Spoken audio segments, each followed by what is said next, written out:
L'importance des échographies durant la grossesse chez une femme enceinte réside le plus souvent dans deux aspects. Nous avons l'aspect qui consiste à faire le dépistage et l'aspect qui consiste à faire le diagnostic. L'échographie du dépistage est cette échographie-là qu'on fait pour savoir s'il y a une malformation, s'il y a un petit problème pendant la grossesse, alors que l'échographie diagnostique permet de préciser le type de malformation, d'aller plus en profondeur afin de savoir si d'autres éléments sont touchés au cours de l'exploration. Tu m'as accueilli à bras étendus. En général, il est conseillé de faire 3 échographies obligatoires durant la grossesse. La première échographie se fait au premier trimestre, généralement entre 11 semaines et 13 semaines d'aménorrhée. La plupart des écoles le situent en moyenne à 12 semaines d'aménorrhée. Cette échographie permet en premier type de dater la grossesse, c'est-à-dire de vous dire à partir de quand la femme est tombée enceinte, la première chose, éventuellement de voir si le bébé au premier trimestre présente des malformations qu'on peut déceler, quitte à pousser l'analyse plus loin et chercher avec précision ce qui peut être le type de malformation. Et cette échographie en même temps permet de vérifier généralement si le bébé possède une tête, les 4 membres. Ça permet de voir en même temps si chaque membre contient 3 segments de membres, c'est-à-dire la main, l'avant-bras, le bras, et ainsi de suite, c'est-à-dire le pied, au niveau de la jambe et puis la cuisse. Donc voilà, ça permet de voir grossièrement si les premiers organes du bébé sont bien formés. L'échographie du deuxième trimestre va un peu plus loin. Cette échographie-là, c'est celle-là qu'on appelle l'échographie morphologique. L'échographie morphologique commence par prendre chaque organe de l'enfant et l'étudie un par un. C'est-à-dire, je donne un exemple comme ça, on voit la main de l'enfant, on voit si l'enfant a vraiment les 5 doigts. On rentre dans le ventre, on vérifie la position de l'estomac, on rentre dans le cœur, on voit les différentes parties du cœur, c'est un peu plus technique. On voit le rein, la vessie, et ainsi de suite. Donc c'est une échographie qu'on appelle l'échographie morphologique. C'est celle-là qui peut permettre de déterminer le sexe de l'enfant. Cette échographie se fait autour de 22 semaines d'aménorrhée. 22 semaines d'aménorrhée équivaut pratiquement à, si on le situe, ça fait 4 mois et demi. 4 mois et demi comme ça. Et cette échographie-là est beaucoup plus précise. Parce qu'à ce stade-là, le bébé n'est pas tellement grand. Donc il n'occupe pas toute la totalité du ventre. On peut arriver à étudier toutes les différentes parties et il est beaucoup mobile. Donc ça nous permet de voir différents aspects du fœtus. Et la dernière échographie, celle-là se fait autour de 32 semaines. Celle-là, on l'appelle l'échographie de croissance. Ça permet de voir comment le bébé est en train de grandir dans le ventre de sa maman.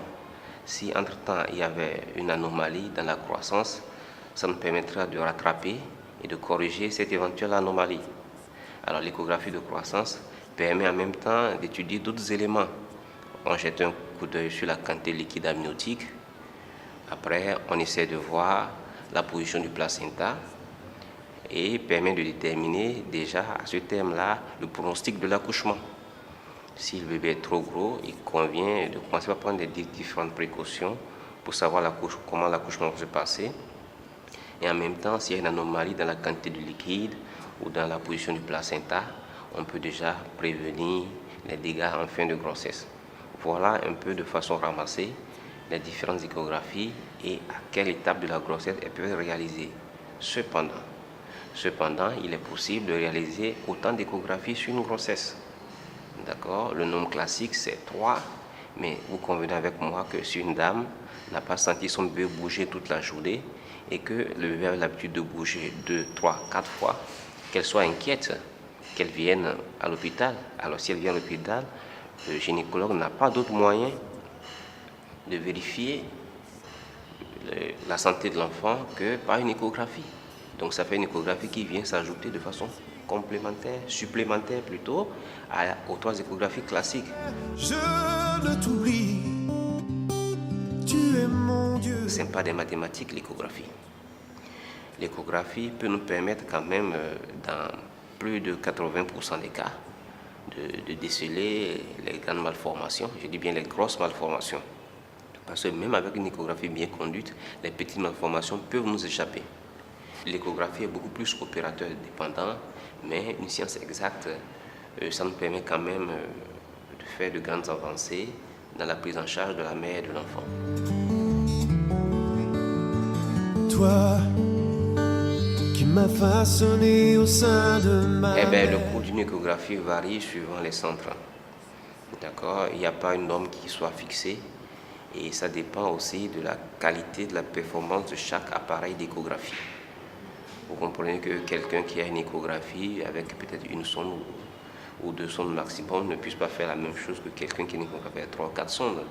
Que de la même façon, quelqu'un qui a une échographie 3D, tridimensionnelle ou bien 4-dimensionnelle, ne soit pas la même chose que quelqu'un qui fait une échographie bidimensionnelle.